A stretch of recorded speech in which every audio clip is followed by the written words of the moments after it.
Hai everyone, selamat datang di video pembelajaran. Pada kesempatan kali ini kita akan mempelajari tentang pengaturan dan prosedur perpajakan di Indonesia, hak, kewajiban, dan sanksi secara mendalam. Tujuan dari video ini adalah untuk memberikan pemahaman yang jelas tentang sistem perpajakan, sehingga Anda dapat menjalankan kewajiban perpajakan dengan lebih baik. Jadi, pastikan kalian fokus dan siap mencatat, karena materi yang akan kita bahas sangat penting untuk pemahaman kalian ke depan. Sebelum masuk ke videonya, izinkan kami memperkenalkan diri kami. Nama saya Marsha Gita Malela dengan NIM 2301210072 dan rekan Saya Cindy Angelita Putri dengan NIM 230121019. Hai guys, perkenalkan nama saya Feby Ratmansyah dengan NIM 2301211096. Materi pertama yaitu ada pengurangan atau pembatalan SKP atau STP yang tidak benar dan pembatalan hasil pemeriksaan. Yang pertama ada dasar hukum. Pengaturan tentang pengurangan atau pembatalan surat ketetapan pajak atau SKP atau surat tagihan pajak STP yang tidak benar mengacu pada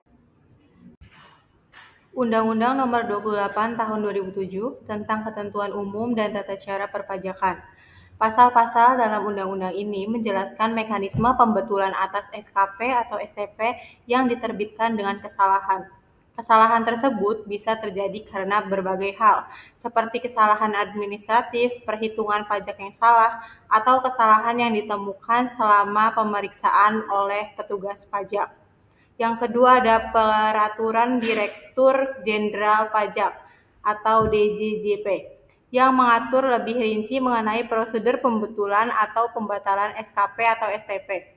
Peraturan ini mencakup tahapan administratif, syarat-syarat dokumen yang harus diserahkan oleh wajib pajak, serta cara pengajuan permohonan.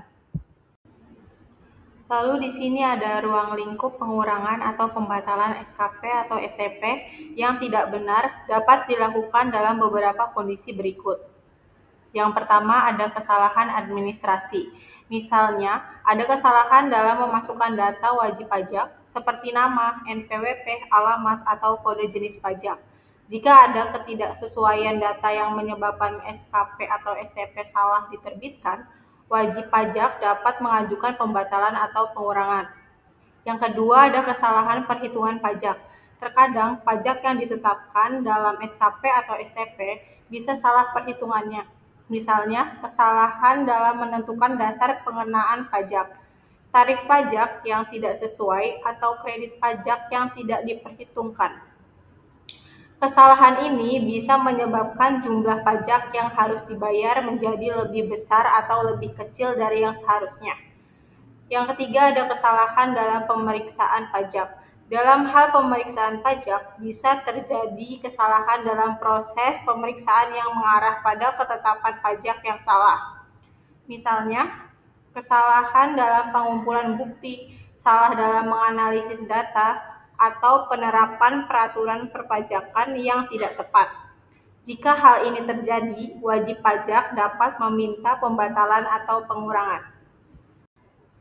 Yang ketiga ada jangka waktu pengurangan atau pembatalan SKP atau STP yang tidak benar.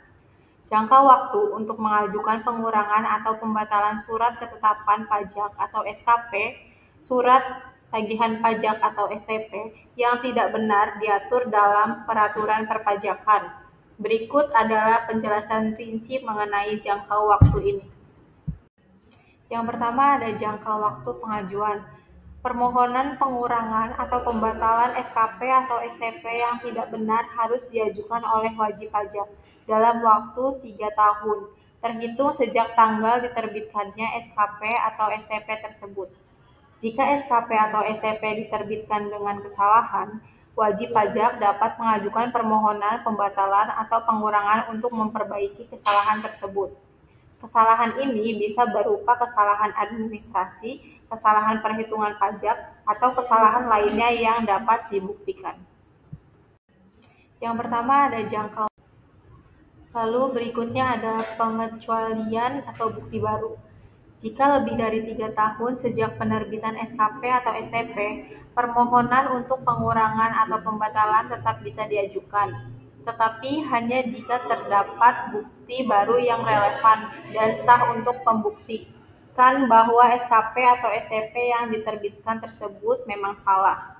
Bukti baru ini bisa berupa, yang pertama, penemuan informasi baru yang menunjukkan adanya kesalahan dalam perhitungan atau data yang digunakan dalam penerbitan SKP atau STP. Kedua, ada putusan pengadilan yang membatalkan dasar perhitungan pajak atau pembebanan pajak yang salah.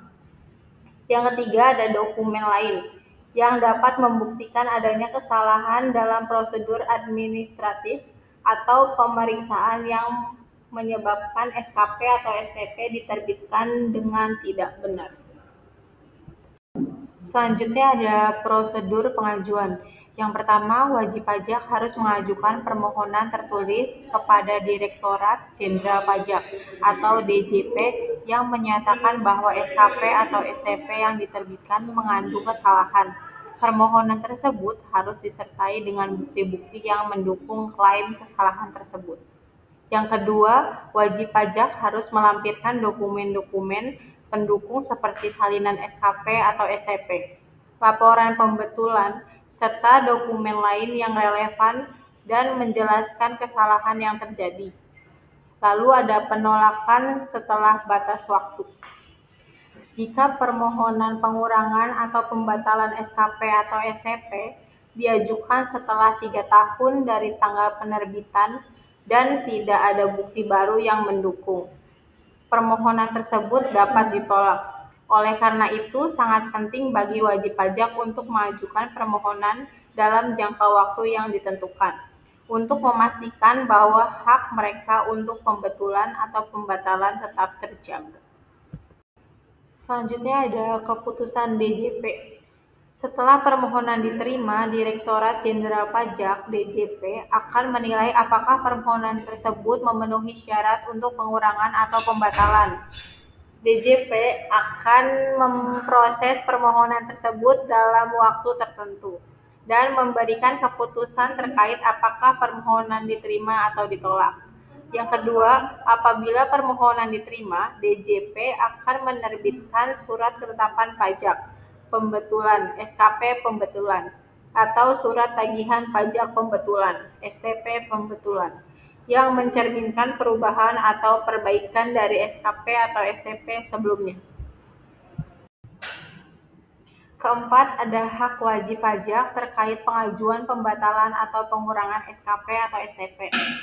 Wajib pajak memiliki beberapa hak yang dijamin oleh hukum terkait dengan pengajuan pembatalan atau pengurangan surat ketetapan pajak SKP atau surat tagihan pajak STP yang tidak benar. Berikut adalah penjelasan rinci mengenai hak-hak tersebut.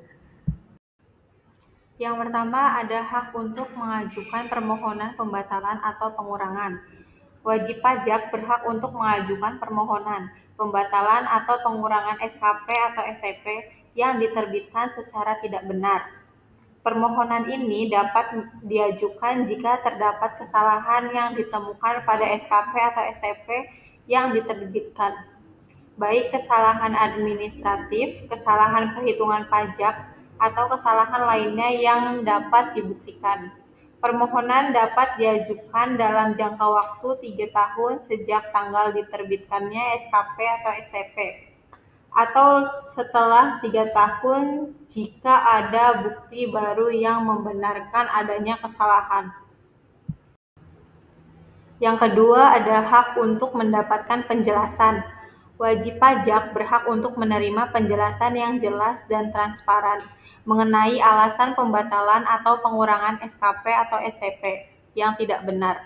Penjelasan ini harus mencakup dasar hukum yang digunakan untuk mengubah atau membatalkan SKP atau STP, serta alasan dan bukti yang mendukung keputusan tersebut.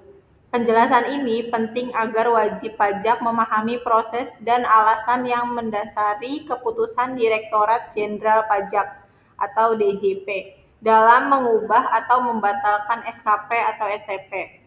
Yang ketiga ada hak untuk memperoleh keputusan secara tertulis.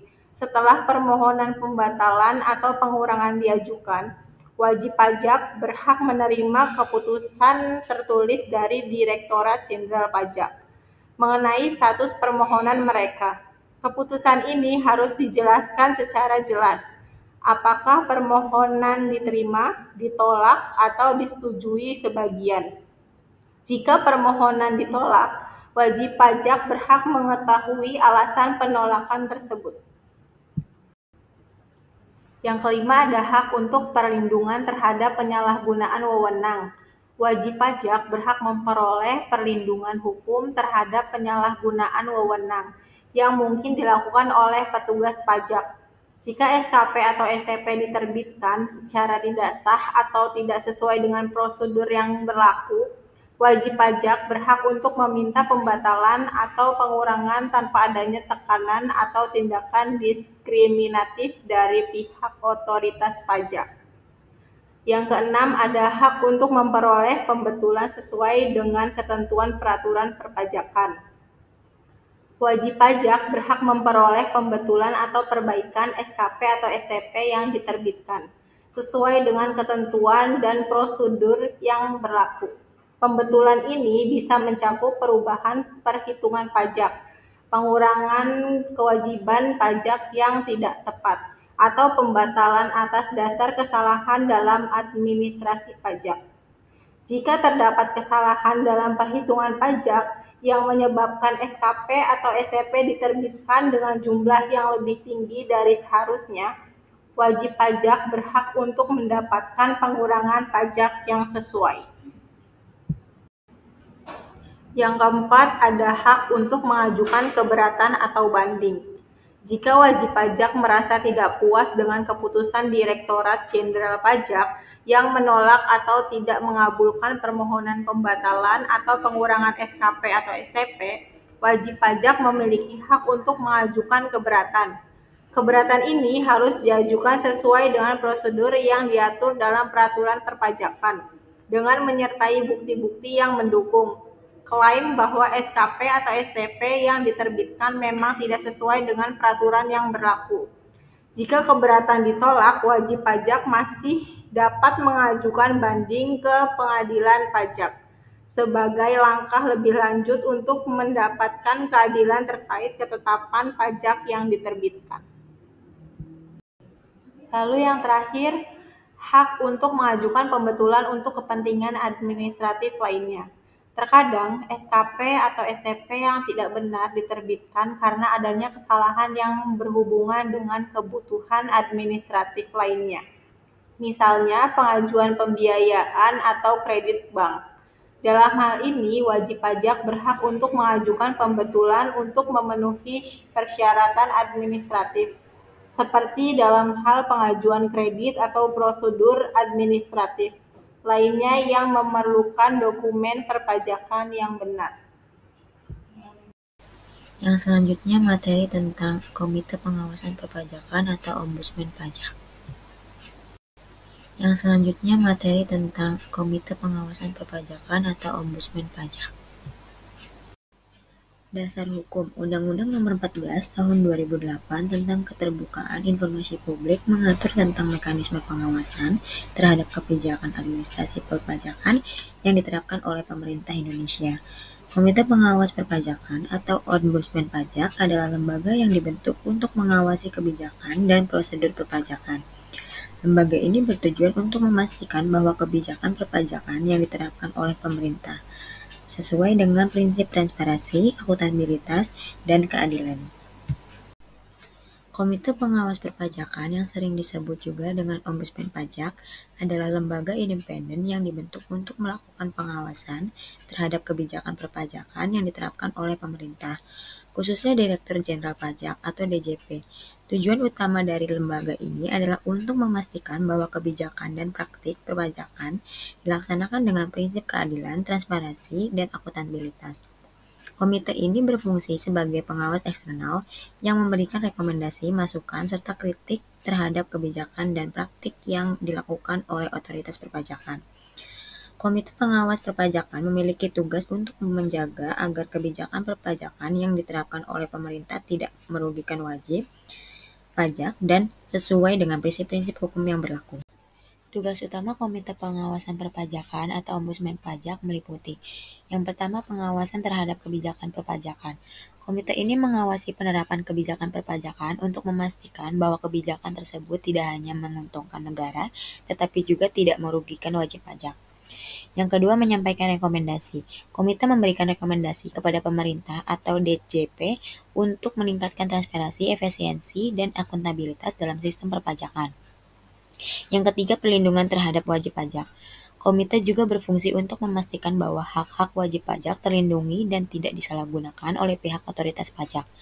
Sebagai lembaga yang independen, Komite Pengawas Perpajakan tidak terkait oleh kepentingan pemerintah ataupun pihak tertentu. Hal ini memastikan bahwa tugas pengawasan yang dilakukan dapat berjalan secara objektif dan dengan memperhatikan prinsip keadilan sosial. Selanjutnya ada struktur. Komite Pengawas Perpajakan atau Ombudsman Pajak memiliki struktur yang dirancang untuk memastikan independensi, keberagaman, serta keterwakilan dari berbagai sektor yang relevan dalam sistem perpajakan. Struktur ini terdiri dari anggota yang berasal dari berbagai latar belakang profesional terhadap perwakilan masyarakat, akademisi, praktisi pajak, dan pejabat pemerintah yang terkait dengan bidang perpajakan. Berikut adalah komponen dan struktur utama dari Komite Pengawasan Perpajakan. Yang pertama, Ketua Komite. Ketua Komite Pengawasan Perpajakan biasanya dipilih dari kalangan profesional yang memiliki pengalaman dan kompetensi dalam bidang perpajakan atau sektor terkait lainnya. Ketua bertugas memimpin jalannya organisasi, menyusun agenda rapat, serta menyampaikan rekomendasi dan temuan kepada pihak-pihak terkait seperti Direktur Jenderal Pajak atau DJP atau pemerintah. Yang kedua, ada anggota komite. Anggota komite terdiri dari individu-individu yang memiliki latar belakang profesional di berbagai bidang termasuk: yang pertama, akademisi. Para ahli yang berkompeten dalam bidang perpajakan atau ekonomi yang dapat memberikan sudut pandang, teori yang serta riset mengenai kebijakan perpajakan. Yang kedua, praktisi pajak. Mereka yang memiliki pengalaman langsung dalam dunia perpajakan seperti konsultan pajak, pengacara pajak, atau mantan pejabat pajak. Yang ketiga, ada perwakilan masyarakat. Anggota yang mewakili kepentingan wajib pajak, baik dari kelompok masyarakat bisnis maupun individu, yang dapat memberikan perspektif dari sisi penggunaan sistem perpajakan. Yang keempat, ada perwakilan pemerintah. Beberapa posisi di dalam komite mungkin diisi oleh perwakilan pemerintah yang memiliki pemahaman mengenai kebijakan dan sistem administrasi perpajakan, namun mereka tetap menjaga independensi dalam menjalankan tugasnya. Yang ketiga, ada sekretariat komite. Sekretariat Komite Pengawasan Perpajakan berfungsi untuk mendukung administrasi dan profesional komite, seperti menyusun laporan, merencanakan pertemuan, dan mengorganisir kegiatan yang terkait dengan pengawasan dan rekomendasi perpajakan. Sekretariat ini bekerja di bawah arahan ketua dan berkoordinasi dengan berbagai pihak untuk mengumpulkan data serta informasi yang relevan. Yang keempat, ada tim pengawas atau subkomite. Dalam beberapa kasus, Komite Pengawasan Perpajakan dapat membentuk subkomite atau tim pengawas yang bertugas untuk menangani isu-isu tertentu yang lebih spesifik, seperti transparansi dalam proses administrasi pajak, efisiensi layanan pajak, atau kesesuaian kebijakan perpajakan dengan standar internasional. Tim atau subkomite ini biasanya terdiri dari anggota yang memiliki keahlian khusus dalam bidang yang relevan dengan isu yang sedang diawasi. Yang kelima, lembaga independen. Komite Pengawasan Perpajakan bekerja secara independen dan tidak terkait oleh kepentingan politik atau pihak lain. Anggota komite dipilih berdasarkan kompetensi dan integritas mereka dalam bidang perpajakan, dan tugas mereka adalah untuk memberikan pengawasan yang objektif terhadap kebijakan dan praktik perpajakan yang diterapkan oleh pemerintah dan otoritas pajak. Yang keenam, ada peran dan tanggung jawab anggota. Setiap anggota Komite Pengawasan Perpajakan memiliki tanggung jawab untuk memberikan rekomendasi, melakukan evaluasi terhadap kebijakan perpajakan yang ada, serta mengawasi proses administrasi perpajakan untuk memastikan tidak ada pelanggaran hak-hak wajib pajak atau penyalahgunaan wewenang oleh petugas pajak. Anggota-anggota ini juga bertugas untuk mendengarkan aspirasi masyarakat terkait sistem perpajakan dan menyampaikan saran perbaikan yang bersifat konstruktif. Selanjutnya ada wewenang. Komite Pengawasan Perpajakan atau Ombudsman Pajak memiliki wewenang yang luas untuk mengawasi, memberi rekomendasi, dan melakukan evaluasi terkait kebijakan serta implementasi sistem perpajakan di Indonesia. Wewenang ini bertujuan untuk memastikan bahwa kebijakan perpajakan dijalankan secara adil, transparan, dan efisien, serta untuk melindungi hak-hak wajib pajak. Berikut adalah rincian mengenai wewenang yang dimiliki oleh Komite Pengawasan Perpajakan. Yang pertama, melakukan pengawasan terhadap kebijakan perpajakan. Komite Pengawasan Perpajakan memiliki wewenang untuk mengawasi semua kebijakan perpajakan yang diterapkan oleh pemerintah terhadap kebijakan yang dikeluarkan oleh Direktur Jenderal Pajak atau DJP dan instansi perpajakan lainnya. Pengawasan ini meliputi kebijakan terkait dengan pengenaan pajak, sistem administrasi pajak, serta kebijakan lain yang mempengaruhi wajib pajak, baik perorangan maupun badan usaha. Komite dapat mengevaluasi apakah kebijakan perpajakan yang ada sudah mencerminkan prinsip keadilan, transparansi, dan akuntabilitas dalam sistem perpajakan. Yang kedua ada pemeriksaan proses administrasi perpajakan. Komite memiliki hak untuk memeriksa proses administrasi perpajakan yang dilakukan oleh otoritas pajak, baik itu dalam hal penerbitan surat ketetapan pajak atau SKP, surat tagihan pajak atau STP, pemeriksaan pajak, maupun prosedur lainnya. Pemeriksaan ini bertujuan untuk memastikan bahwa proses administrasi perpajakan tidak melanggar aturan yang berlaku dan tidak merugikan wajib pajak, seperti dalam hal kesalahan administrasi, penundaan pelayanan, atau penyalahgunaan wewenang oleh petugas pajak. Yang ketiga, memberikan rekomendasi kebijakan perpajakan.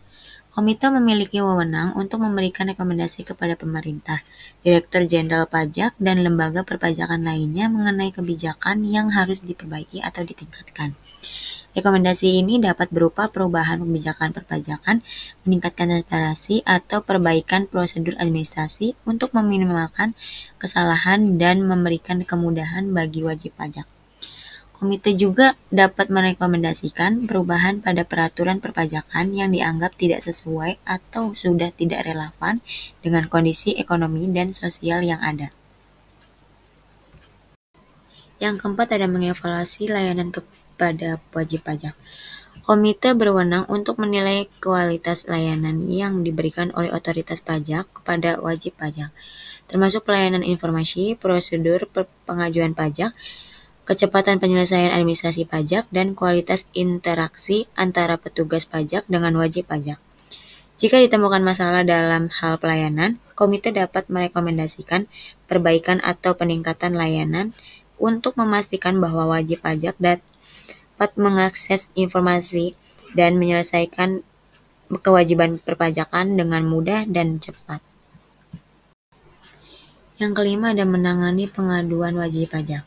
Komite memiliki wewenang untuk menerima pengaduan dari wajib pajak terkait dengan perlakuan yang tidak adil atau penyalahgunaan wewenang yang dilakukan oleh petugas pajak.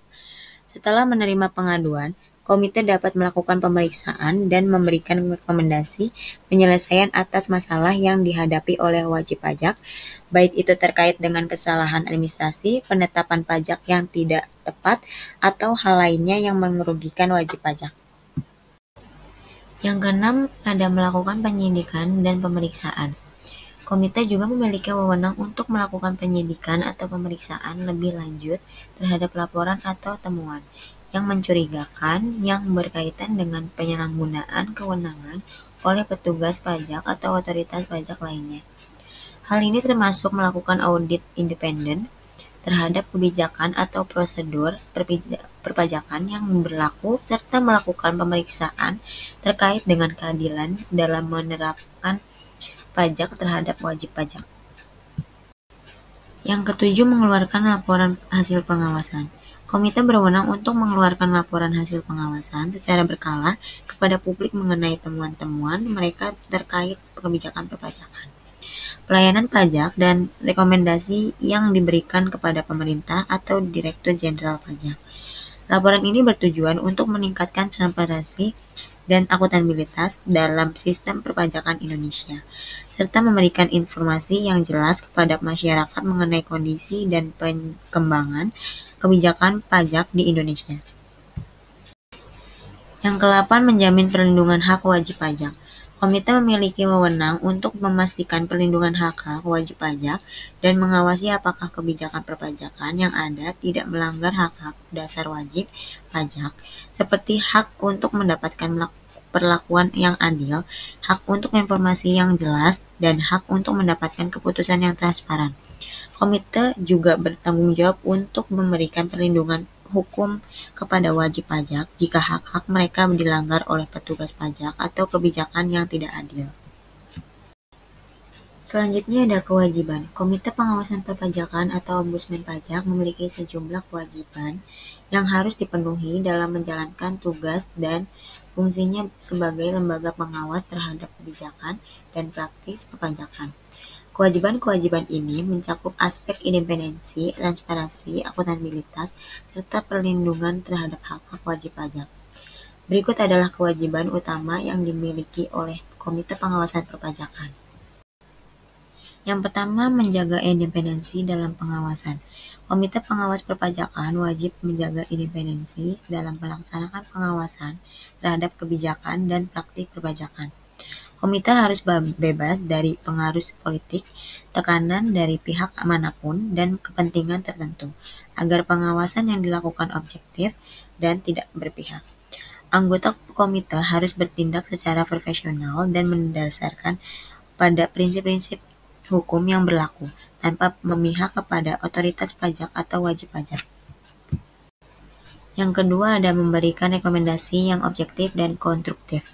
Salah satu kewajiban utama komite adalah untuk memberikan rekomendasi yang objektif dan konstruktif terhadap kebijakan perpajakan yang ada. Rekomendasi ini bertujuan untuk meningkatkan sistem perpajakan baik dalam hal efisiensi, transparansi, maupun keadilan. Komite harus memastikan bahwa rekomendasi yang diberikan didasarkan pada fakta, temuan yang akurat, serta analisis yang mendalam dan tidak didorong oleh kepentingan pribadi atau golongan. Yang ketiga, melakukan pengawasan secara berkala. Komite diwajibkan untuk melakukan pengawasan secara berkala terhadap pelaksanaan kebijakan perpajakan yang diterapkan oleh Direktur Jenderal Pajak atau DJP atau lembaga pajak lainnya.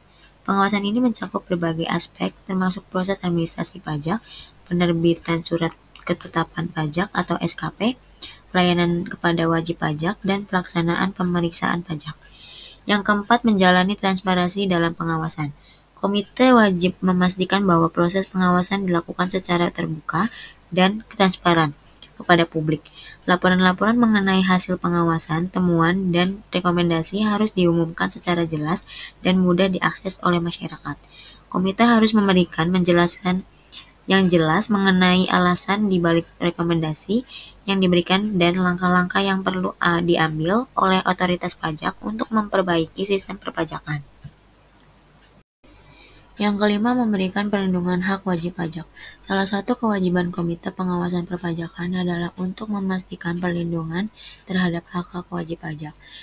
Komite bertanggung jawab untuk memastikan bahwa wajib pajak tidak diperlakukan secara tidak adil, baik dalam hal pengenaan pajak, penyelesaian sengketa pajak, maupun dalam proses administrasi perpajakan. Komite juga harus memastikan bahwa kewajiban pajak yang dikenakan kepada wajib pajak sesuai dengan peraturan yang berlaku dan bahwa hak-hak wajib pajak untuk memperoleh informasi yang jelas dan transparansi tidak dilanggar. Yang keenam ada menyampaikan laporan hasil pengawasan kepada publik. Komite memiliki kewajiban untuk menyusun dan mengeluarkan laporan hasil pengawasan secara berkala yang mencakup ketemuan-temuan mengenai kebijakan perpajakan, efektivitas kebijakan yang ada, dan rekomendasi perbaikan yang diperlukan. Laporan ini harus disampaikan kepada publik agar masyarakat dapat mengetahui hasil pengawasan yang telah dilakukan dan untuk memastikan akuntabilitas atas tugas yang dijalankan oleh komite. Yang ketujuh, mengawasi implementasi rekomendasi.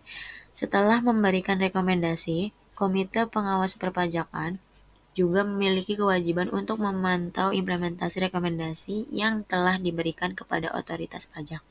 Komite harus memastikan bahwa rekomendasi yang diberikan benar-benar diimplementasikan dan memberikan dampak positif terhadap sistem perpajakan. Komite juga harus mengevaluasi apakah langkah-langkah perbaikan yang diambil oleh pemerintah atau DJP sesuai dengan rekomendasi yang telah disarankan. Yang kedelapan ada menangani pengaduan wajib pajak. Komite wajib untuk menangani pengaduan wajib pajak terkait perlakuan yang tidak adil atau pelanggaran yang dilakukan oleh petugas pajak. Komite harus melakukan pemeriksaan yang objektif terhadap pengaduan tersebut dan memberikan solusi yang tepat untuk menyelesaikan masalah yang dihadapi oleh wajib pajak. Selain itu, komite harus memastikan bahwa pengaduan yang diterima tidak dipengaruhi oleh kepentingan tertentu dan diselesaikan secara adil. Yang kesembilan, berkolaborasi dengan lembaga terkait. Komite juga memiliki kewajiban untuk berkolaborasi dengan lembaga lain yang terkait dengan administrasi perpajakan dan pengawasan, baik itu lembaga pemerintah maupun lembaga independen lainnya. Kolaborasi ini bertujuan untuk memperkuat sistem pengawasan dan menciptakan sinergi dalam rangka memperbaiki sistem perpajakan di Indonesia. Ketentuan lain terkait Komite Pengawasan Perpajakan. Komite Pengawasan Perpajakan juga berfungsi sebagai penjaga hak-hak wajib pajak. Mereka memastikan bahwa hak wajib pajak dilindungi dari kebijakan atau tindakan yang merugikan. Komite ini juga berperan dalam mengurangi potensi penyalahgunaan kewenangan oleh otoritas pajak, seperti pemaksaan pembayaran pajak yang tidak sesuai atau diskriminasi terhadap wajib pajak tertentu. Dalam menjalankan tugasnya, komite bertujuan untuk memastikan bahwa sistem perpajakan berjalan dengan keadilan, akuntabilitas, dan keterbukaan. Materi ketiga ada ketentuan pidana perpajakan. Yang pertama, dasar hukum ketentuan pidana perpajakan diatur dalam beberapa peraturan. Yang utama adalah di sini ada dasar hukum. Yang pertama, Undang-Undang Nomor 28 Tahun 2007 tentang Ketentuan Umum dan Tata Cara Perpajakan.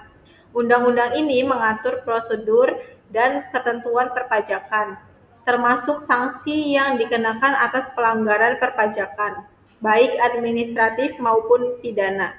Yang kedua, Undang-Undang Nomor 6 Tahun 1983 tentang Ketentuan Umum Perpajakan, yang juga mengalami perubahan melalui Undang-Undang Nomor 16 Tahun 2009. Undang-undang ini mengatur tentang sistem perpajakan di Indonesia, termasuk ketentuan pidana yang terkait dengan kewajiban perpajakan. Lalu yang kedua ada jenis sanksi. Dalam sistem perpajakan Indonesia terdapat dua jenis sanksi utama yang dapat dikenakan terhadap wajib pajak yang melanggar ketentuan perpajakan.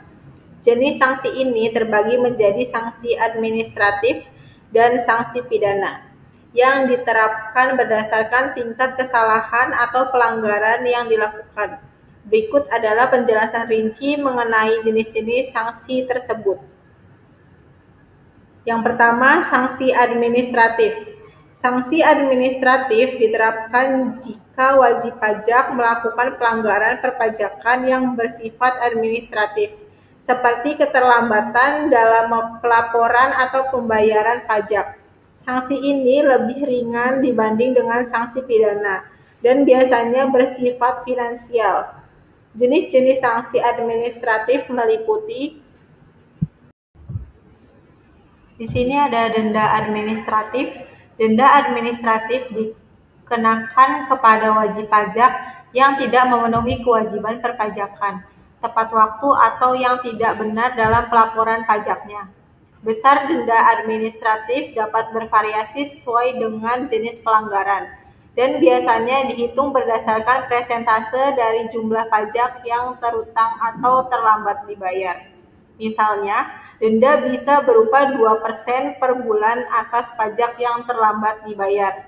Contoh, jika wajib pajak terlambat membayar pajak, maka selain pajak yang harus dibayar, ia juga harus membayar denda administratif yang dihitung berdasarkan keterlambatan.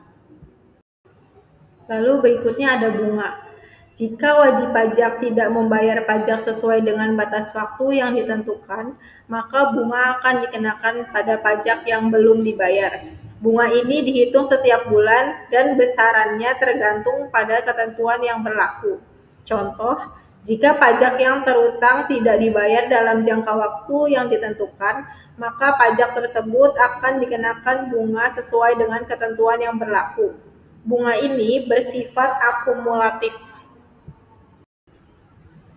Lalu berikutnya ada penambahan pajak. Jika wajib pajak tidak melakukan koreksi terhadap kesalahan perhitungan pajak yang terutang, maka dapat dikenakan penambahan pajak sesuai dengan peraturan yang ada. Hal ini berlaku apabila terdapat kekurangan dalam laporan pajak atau perhitungan yang tidak sesuai dengan ketentuan perpajakan. Contoh, jika wajib pajak melaporkan pajak yang lebih rendah dari yang seharusnya, maka akan dilakukan penambahan pajak yang harus dibayar. Kedua, ada sanksi pidana. Sanksi pidana diterapkan pada pelanggaran perpajakan yang lebih serius, terutama yang melibatkan niat atau kesengajaan untuk menghindari kewajiban perpajakan. Jenis-jenis sanksi pidana meliputi penggelapan pajak. Penggelapan pajak terjadi ketika wajib pajak sengaja tidak membayar pajak yang seharusnya dibayar atau mengurangi pajak yang terutang dengan cara yang tidak sah. Hal ini termasuk menyembunyikan pendapatan atau mengurangi biaya yang tidak sah untuk mengurangi jumlah pajak yang terutang. Contoh, wajib pajak yang memiliki penghasilan besar tetapi melaporkan penghasilan yang jauh lebih rendah dengan tujuan menghindari pajak. Lalu berikutnya ada pemalsuan dokumen pajak. Pemalsuan dokumen pajak adalah ketika wajib pajak membuat dokumen palsu seperti faktur pajak palsu, laporan keuangan yang tidak benar, atau surat pemberitahuan tahunan (SPT) yang dimanipulasi dengan tujuan mengurangi kewajiban perpajakan atau menghindari kewajiban pajak. Contoh, membuat faktur pajak fiktif untuk mengurangi kewajiban pajak yang harus dibayar. Lalu ada penyalahgunaan fasilitas pajak. Penyalahgunaan fasilitas pajak terjadi ketika wajib pajak memanfaatkan insentif atau fasilitas pajak yang diberikan oleh pemerintah dengan cara yang tidak sah atau tidak sesuai ketentuan yang berlaku. Hal ini bisa mencakup penggunaan fasilitas pajak untuk transaksi yang fiktif atau tidak sah. Contoh, menggunakan fasilitas insentif pajak untuk transaksi yang tidak sesuai dengan ketentuan atau menggunakan dokumen palsu untuk mendapatkan fasilitas pajak yang tidak berhak diterima. Ya, lalu di sini ada jenis-jenis sanksi pidana. Hukuman penjara. Wajib pajak yang terbukti melakukan tindak pidana perpajakan dapat dijatuhi hukuman penjara. Berdasarkan jenis pelanggaran, hukuman penjara bisa bervariasi antara 2 hingga lebih dari 10 tahun, tergantung pada tingkat kesalahan dan dampak yang ditimbulkan. Contoh, jika wajib pajak terbukti melakukan penggelapan pajak dalam jumlah besar, ia dapat dijatuhi hukuman penjara hingga 10 tahun atau lebih.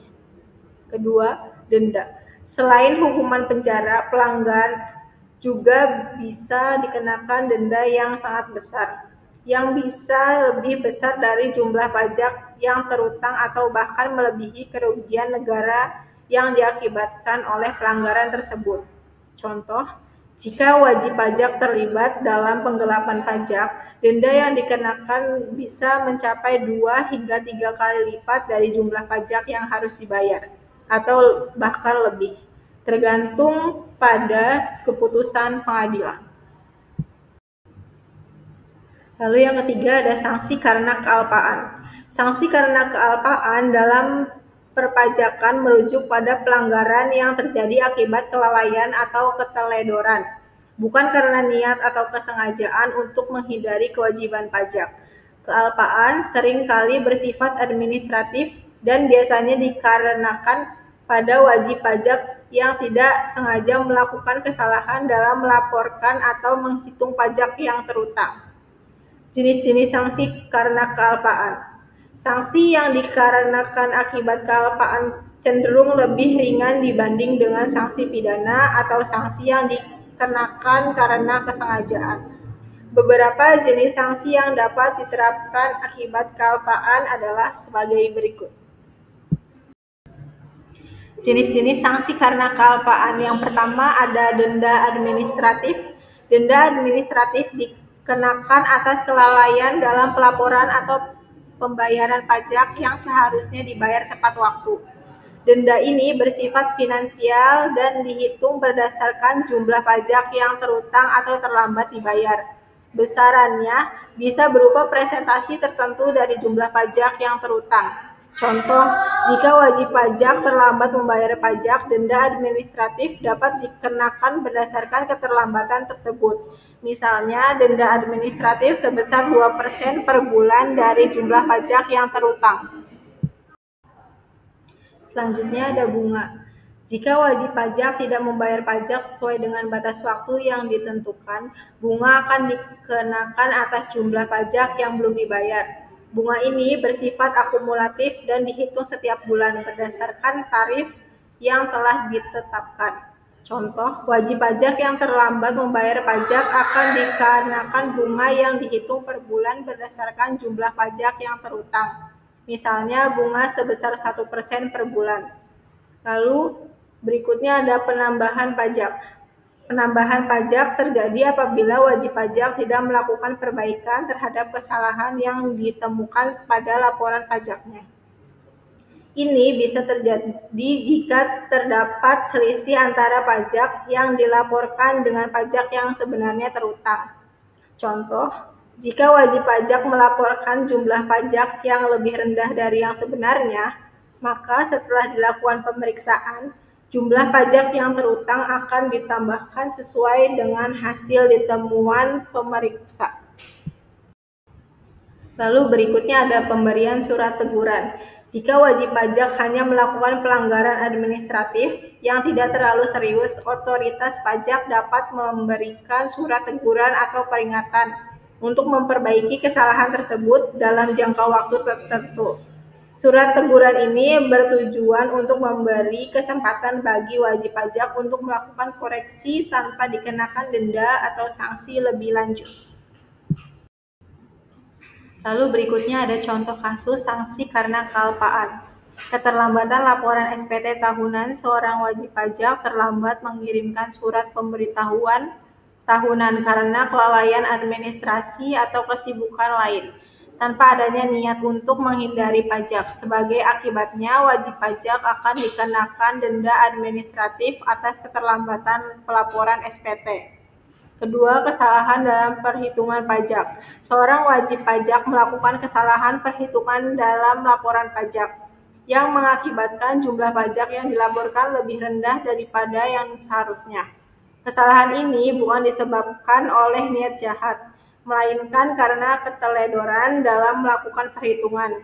Setelah ditemukan oleh otoritas pajak, wajib pajak akan dikenakan penambahan pajak untuk memenuhi kekurangan pembayaran. Lalu yang keempat ada sanksi karena kesengajaan. Sanksi yang dikenakan karena kesengajaan merujuk pada tindakan yang dilakukan dengan niat untuk menghindari kewajiban perpajakan atau dengan sengaja melakukan pelanggaran yang merugikan negara dan masyarakat. Berbeda dengan kelalaian yang lebih bersifat administratif, sanksi karena kesengajaan berkaitan dengan pelanggaran yang disengaja dan lebih serius. Lalu ada jenis-jenis pelanggaran karena kesengajaan. Yang pertama, ada penggelapan pajak terjadi karena wajib pajak dengan sengaja tidak membayar pajak yang terutang. Kedua, pemalsuan dokumen pajak adalah tindakan dengan sengaja membuat dokumen yang tidak benar atau mengubah dokumen yang sudah ada untuk tujuan menghindari kewajiban pajak. Yang terakhir, penyalahgunaan fasilitas pajak. Wajib pajak bisa dikenakan sanksi pidana jika ia memanfaatkan fasilitas pajak, insentif pajak, atau kebijakan perpajakan lainnya secara tidak sah. Lalu di sini ada jenis-jenis sanksi karena kesengajaan. Yang pertama, sanksi pidana, hukuman penjara dan denda.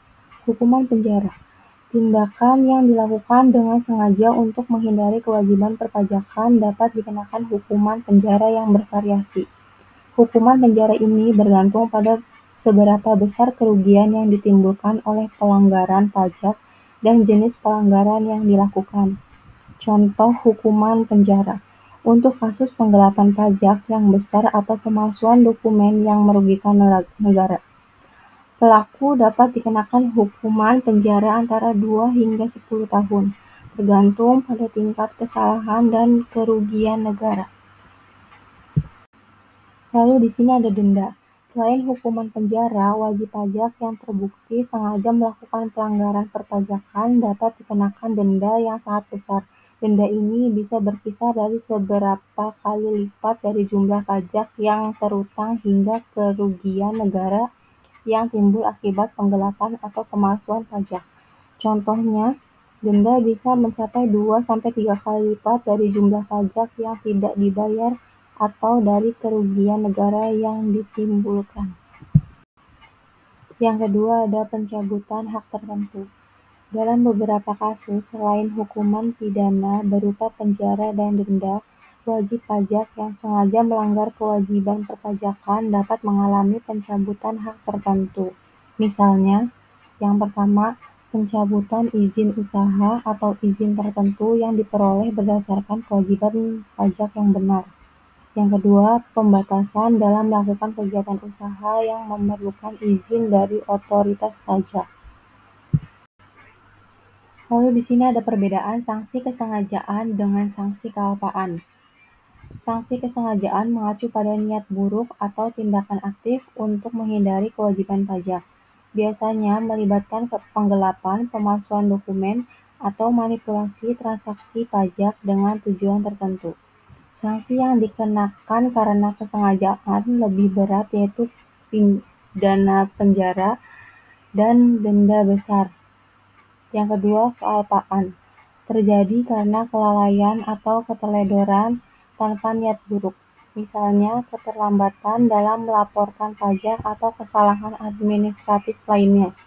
Sanksi yang dikenakan biasanya berupa denda administratif, bunga, atau penambahan pajak dengan konsekuensi yang lebih ringan. Berikut contoh kasus sanksi karena kesengajaan. Yang pertama, kasus penggelapan pajak. Seorang wajib pajak yang menyembunyikan sebagian besar pendapatannya agar pajak yang dibayarkan menjadi lebih sedikit. Dalam hal ini, ia dengan sengaja menghindari kewajiban pajaknya. Karena pelanggaran ini dilakukan dengan niat, maka wajib pajak ini dapat dikenakan hukuman penjara dan denda besar sesuai dengan ketentuan yang berlaku. Yang kedua, kasus pemalsuan faktur pajak. Sebuah perusahaan yang memalsukan faktur pajak untuk transaksi yang tidak pernah terjadi, dengan tujuan mengurangi jumlah pajak yang harus dibayar. Dalam kasus ini, perusahaan tersebut dapat dikenakan sanksi pidana berupa hukuman penjara dan denda yang besarnya bisa lebih dari jumlah pajak yang terhindar. Yang ketiga, kasus penyalahgunaan fasilitas pajak. Sebuah perusahaan yang sengaja memanfaatkan fasilitas pembebasan pajak untuk sektor tertentu, tetapi tidak memenuhi persyaratan yang ditetapkan oleh peraturan perpajakan. Perusahaan tersebut akan dikenakan sanksi pidana karena penyalahgunaan fasilitas tersebut. Yang kelima ada daluarsa penuntutan. Daluarsa penuntutan adalah batas waktu yang ditetapkan oleh hukum untuk menuntut seseorang atas tindak pidana, termasuk tindak pidana perpajakan. Artinya, setelah jangka waktu yang ditentukan berakhir, seseorang tidak dapat lagi dikenakan sanksi atau dihukum atas pelanggaran yang dilakukan. Daluarsa penuntutan bertujuan untuk memberikan kepastian hukum, serta mencegah terjadinya penuntutan yang berlarut-larut terhadap seseorang yang sudah lama melakukan pelanggaran. Daluarsa penuntutan untuk tindak pidana perpajakan diatur dalam Undang-Undang Nomor 28 Tahun 2007 tentang Ketentuan Umum dan Tata Cara Perpajakan serta Undang-Undang Nomor 6 Tahun 1983 tentang Ketentuan Umum Perpajakan yang telah diubah beberapa kali, termasuk oleh Undang-Undang Nomor 16 Tahun 2009. Berdasarkan hukum perpajakan Indonesia, jangka waktu daluarsa penuntutan atas tindak pidana perpajakan bervariasi tergantung pada jenis tindak pidana dan apakah tindak pidana tersebut terungkap atau belum terungkap. Secara umum, daluarsa penuntutan dalam perpajakan dibagi menjadi dua kategori utama. Yang pertama ada daluarsa penuntutan untuk penggelapan pajak. Untuk tindak pidana penggelapan pajak di mana wajib pajak dengan sengaja tidak membayar pajak yang terutang atau menyembunyikan pendapatan. Daluarsa penuntutannya adalah 5 tahun sejak terjadinya tindak pidana atau sejak wajib pajak seharusnya membayar pajak yang terutang. Contoh, jika wajib pajak menggelapkan pajak yang seharusnya dibayar pada tahun 2020, maka penuntutan untuk tindak pidana penggelapan pajak ini hanya bisa dilakukan sampai tahun 2025 dan dalam batas waktu 5 tahun. Yang kedua ada daluarsa penuntutan untuk pemalsuan dokumen pajak. Jika tindakan pidana perpajakan melibatkan pemalsuan dokumen pajak, seperti memalsukan faktur pajak atau laporan keuangan, waktu daluarsa untuk penuntutan adalah 7 tahun setelah tindakan pemalsuan atau setelah dokumen palsu tersebut digunakan. Contoh, jika seorang wajib pajak memalsukan faktur pajak pada tahun 2021, maka penuntutan atas tindak pidana ini hanya dapat dilakukan sampai tahun 2028. Lalu yang ketiga ada daluarsa penuntutan untuk penyalahgunaan fasilitas pajak. Untuk pelanggaran yang melibatkan penyalahgunaan fasilitas pajak seperti penyalahgunaan insentif atau pembebasan pajak yang tidak sesuai dengan ketentuan. Daluarsa penuntutannya adalah 10 tahun setelah terjadinya tindak pidana atau setelah penggunaan fasilitas yang disalahgunakan. Contoh, jika wajib pajak memanfaatkan fasilitas pembebasan pajak yang tidak sah pada tahun 2018, maka penuntutan untuk penyalahgunaan fasilitas pajak ini hanya dapat dilakukan sampai tahun 2028. Lalu ada penghentian atau perpanjangan daluarsa penuntutan. Meskipun terdapat batas waktu daluarsa, ada beberapa kondisi yang dapat menghentikan atau memperpanjang jangka waktu daluarsa penuntutan, yaitu yang pertama ada penghentian daluarsa. Daluarsa dapat dihentikan atau terputus apabila ada tindakan tertentu yang dilakukan oleh pihak berwenang untuk mengusut pelanggaran. Beberapa tindakan yang dapat menghentikan daluarsa penuntutan antara lain: yang pertama, penyidikan dimulai. Jika penyidikan oleh aparat pajak atau penyidik kepolisian dimulai terhadap tindak pidana perpajakan yang dilakukan, maka jangka waktu daluarsa dihentikan untuk sementara. Yang kedua ada penyitaan aset.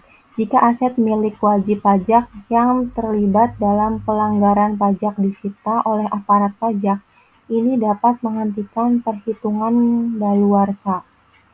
Dan yang terakhir, pengakuan pelaku.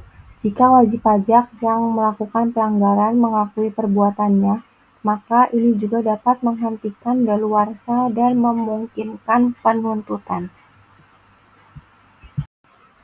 Yang kedua ada perpanjangan daluarsa. Dalam kondisi tertentu, jangka waktu daluarsa bisa diperpanjang jika pelanggaran atau tindak pidana perpajakan baru terungkap setelah jangka waktu yang sudah berlalu, atau jika proses hukum belum selesai. Perpanjangan ini biasanya dilakukan oleh otoritas yang berwenang sesuai dengan aturan yang ada. Berikutnya di sini ada pentingnya daluarsa penuntutan. Daluarsa penuntutan penting dalam konteks perpajakan karena memberikan kepastian hukum bagi wajib pajak. Setelah batas waktu daluarsa berakhir, wajib pajak tidak dapat lagi dikenakan sanksi hukum atau pidana untuk pelanggaran yang dilakukan. Di sisi lain, daluarsa juga bertujuan untuk memastikan bahwa aparat pajak tidak melakukan penuntutan yang berlarut-larut terhadap suatu pelanggaran, terutama setelah bukti dan kejadian sudah sangat jauh terjadi. Contoh kasus daluarsa penuntutan. Yang pertama, kasus penggelapan pajak. Seorang wajib pajak menggelapkan pajak pada tahun 2015, namun baru terungkap pada tahun 2020. Dalam kasus ini, karena jangka waktu daluarsa untuk penggelapan pajak adalah 5 tahun, maka penuntutan terhadap wajib pajak tersebut tidak dapat dilanjutkan, karena sudah melewati batas waktu daluarsa. Lalu yang kedua ada kasus pemalsuan dokumen pajak. Seorang perusahaan memasukkan faktur pajak pada tahun 2016 dan baru diketahui pada tahun 2023. Dalam hal ini, karena batas waktu daluarsa untuk pemalsuan dokumen pajak adalah 7 tahun, maka penuntutan terhadap perusahaan tersebut masih bisa dilakukan hingga tahun 2023. Setelah tahun tersebut, penuntutan tidak bisa diteruskan. Yang ketiga, kasus penyalahgunaan fasilitas pajak. Seorang wajib pajak menggunakan fasilitas pembebasan pajak secara tidak sah pada tahun 2012 karena jangka waktu daluarsa untuk penyalahgunaan fasilitas pajak adalah 10 tahun. Penuntutan masih bisa dilakukan hingga tahun 2022. Keenam ada sanksi bagi pejabat pajak dan pihak lain. Selain sanksi yang dikenakan kepada wajib pajak, pejabat pajak, dan pihak lain yang terlibat dalam pelanggaran perpajakan juga dapat dikenakan sanksi pidana jika terbukti terlibat dalam tindak pidana perpajakan seperti penyalahgunaan wewenang, korupsi, atau tindak pidana lainnya terkait dengan kewajiban perpajakan. Berikut adalah penjelasan rinci mengenai sanksi bagi pejabat pajak dan pihak lain yang terlibat dalam pelanggaran perpajakan. Yang pertama, di sini ada penyalahgunaan wewenang oleh pejabat pajak. Penyalahgunaan wewenang oleh pejabat pajak mencakup perbuatan melanggar hukum yang dilakukan oleh pejabat perpajakan dalam menjalankan tugas dan wewenangnya, yang dapat merugikan negara atau wajib pajak. Contohnya termasuk yang pertama, menerima suap dari wajib pajak untuk mengurangi kewajiban pajak yang terutang. Kedua, memanipulasi hasil pemeriksaan pajak untuk kepentingan pribadi atau pihak lain. Ketiga, memberikan fasilitas atau diskon pajak yang tidak sesuai dengan ketentuan yang berlaku. Misalnya, memberikan insentif pajak kepada pihak yang tidak memenuhi syarat. Kedua, ada bentuk sanksi bagi pejabat pajak. Pejabat pajak yang terbukti melakukan penyalahgunaan wewenang atau tindak pidana lainnya dapat dikenakan sanksi pidana dan administratif. Sanksi pidana yang mungkin dijatuhkan meliputi hukuman penjara yang bervariasi antara 2 hingga 10 tahun, denda yang dapat melebihi kerugian negara akibat tindakannya, dan pemecatan dari jabatan. Sementara itu, sanksi administratif dapat berupa pencopotan dari jabatan dan pemberhentian sementara hingga kasusnya diselesaikan. Sanksi ini bertujuan untuk menegakkan kepatuhan terhadap peraturan perpajakan dan mencegah pelanggaran di masa mendatang. Yang ketiga, ada korupsi yang melibatkan pejabat pajak. Korupsi yang dilakukan oleh pejabat pajak seperti menerima suap atau gratifikasi dari wajib pajak atau pihak lain untuk memperkecil kewajiban pajak, atau untuk memanipulasi pajak yang seharusnya dibayar, dapat dikenakan sanksi pidana sesuai dengan UU Tipikor Undang-Undang Tindak Pidana Korupsi. Di sini ada hukuman penjara untuk tindak pidana korupsi yang melibatkan pejabat pajak. Sanksi penjara bisa lebih berat dan bisa mencapai lebih dari 10 tahun, tergantung pada jumlah uang yang terlibat dan kerugian negara yang ditimbulkan. Lalu ada denda. Selain penjara, pejabat pajak yang terbukti melakukan tindak pidana korupsi dapat dikenakan denda yang jumlahnya jauh lebih besar. Bisa mencapai beberapa kali lipat dari jumlah suap atau gratifikasi yang diterima. Yang keempat, ada sanksi bagi pihak lain yang terlibat dalam tindak pidana perpajakan. Pihak lain yang terlibat dalam tindak pidana perpajakan seperti konsultan pajak dan pengusaha yang berkolaborasi dengan wajib pajak untuk mengurangi kewajiban pajak secara tidak sah, juga dapat dikenakan sanksi baik administratif maupun pidana. Sanksi pidana bagi pihak lain ini mencakup hukuman penjara, yang dapat berkisar antara 2 hingga 10 tahun. Tergantung pada tingkat kesalahan dan kerugian yang ditimbulkan. Selain itu, mereka juga dapat dikenakan denda yang signifikan. Di sisi lain, sanksi administratif dapat berupa pencabutan izin praktik bagi konsultan pajak yang terbukti terlibat dalam penggelapan pajak atau pemalsuan dokumen, serta larangan beroperasi di bidang tertentu jika terbukti melakukan pelanggaran yang merugikan negara atau masyarakat. Sanksi-sanksi ini bertujuan untuk menegakkan kepatuhan terhadap peraturan perpajakan dan mencegah kerugian bagi pendapatan negara. Di sini ada contoh kasus sanksi bagi pejabat pajak dan pihak lain. Yang pertama, kasus korupsi oleh pejabat pajak. Seorang pejabat pajak menerima suap untuk mengurangi jumlah pajak yang terutang oleh wajib pajak. Setelah diselidiki, pejabat tersebut dihukum penjara 8 tahun dan dikenakan denda 2 miliar rupiah, serta dipecat dari jabatannya. Yang kedua, ada kasus konsultan pajak yang terlibat penggelapan. Seorang konsultan pajak memberikan nasihat kepada klien untuk menyembunyikan pendapatan guna mengurangi kewajiban pajak. Konsultan pajak tersebut dijatuhi hukuman penjara 5 tahun dan dikenakan denda 500 juta rupiah. Selain itu, izin profesinya dicabut. Selanjutnya ada materi penyidikan tindak pidana perpajakan. Yang pertama, dasar hukum penyidikan.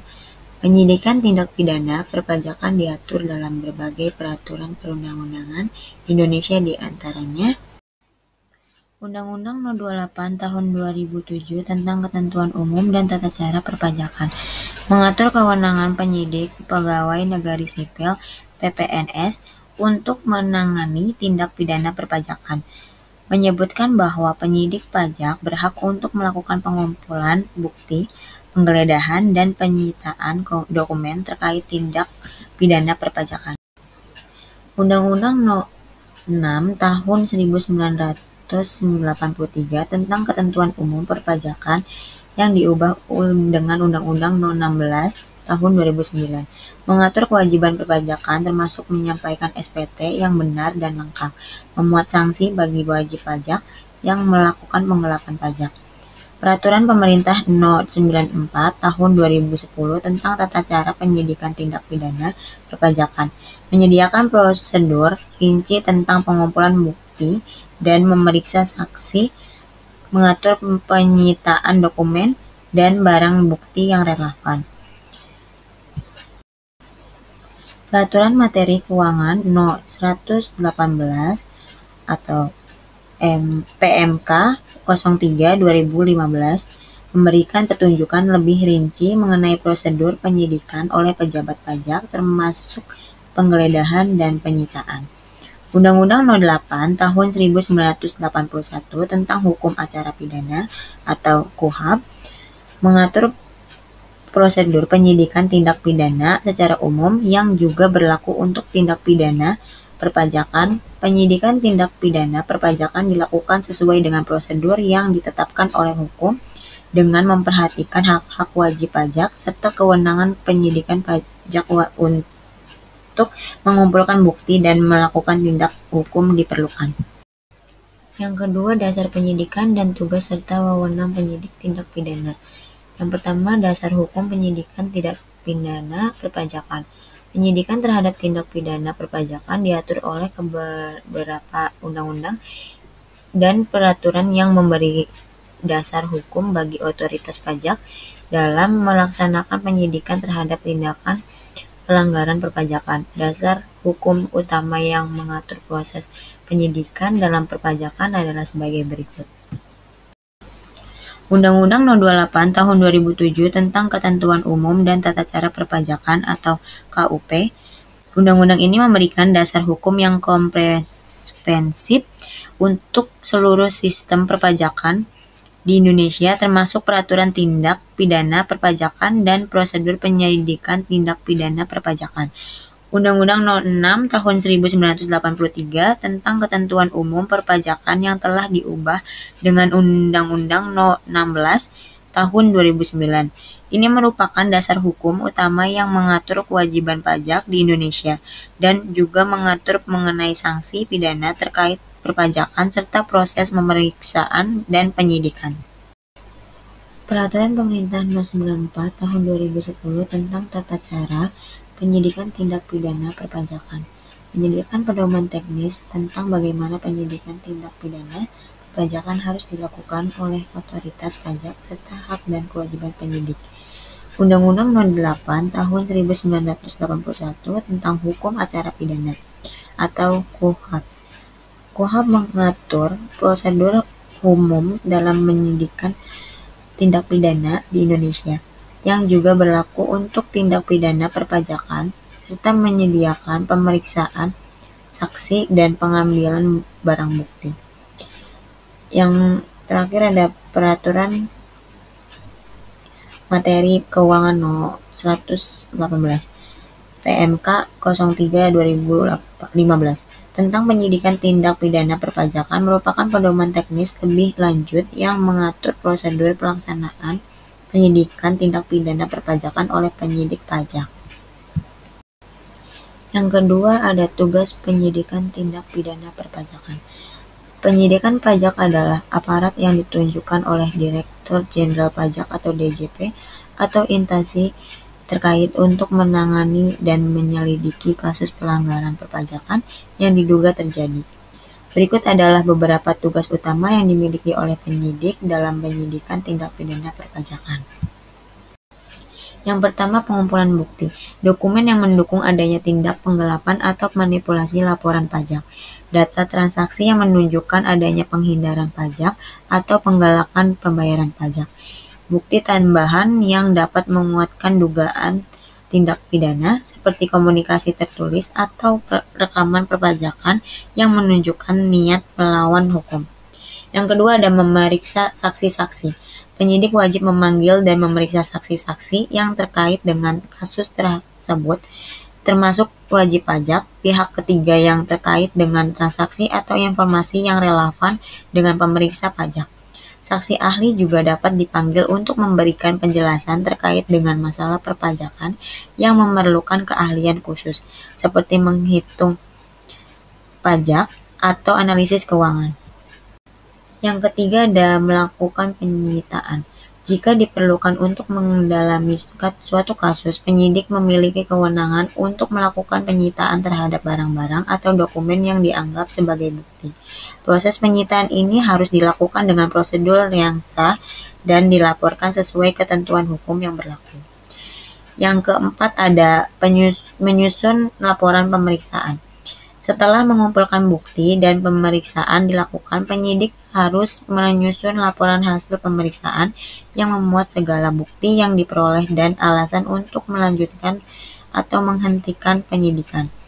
Laporan ini dapat digunakan sebagai dasar untuk pengambilan langkah hukum lebih lanjut seperti penuntutan dan di pengadilan. Selanjutnya yang ketiga ada wewenang penyidikan tindak pidana perpajakan. Penyidikan pajak memiliki kewenangan yang cukup luas untuk melaksanakan tugas sesuai dengan ketentuan hukum yang berlaku. Berikut adalah wewenang penyidik dalam proses penyidikan tindak pidana perpajakan. Mengumpulkan dan meminta bukti. Penyidik memiliki kewenangan untuk meminta informasi atau dokumen dari pihak yang dianggap relevan, termasuk wajib pajak, bank, pihak ketiga, dan lembaga lainnya.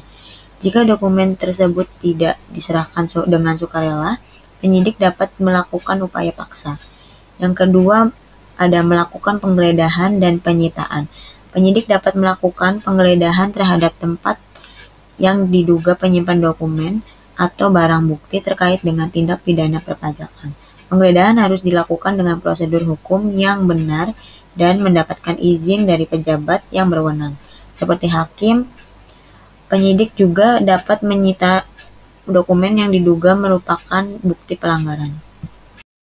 Yang ketiga, memanggil dan memeriksa saksi. Penyidik memiliki kewenangan untuk memanggil saksi yang dapat memberikan informasi terkait dengan kasus yang sedang diselidiki. Saksi yang dipanggil bisa terdiri dari wajib pajak, karyawan, atau pihak lainnya yang memiliki pengetahuan yang relevan tentang tindak pidana perpajakan yang sedang diselidiki. Yang keempat ada menetapkan status tersangka.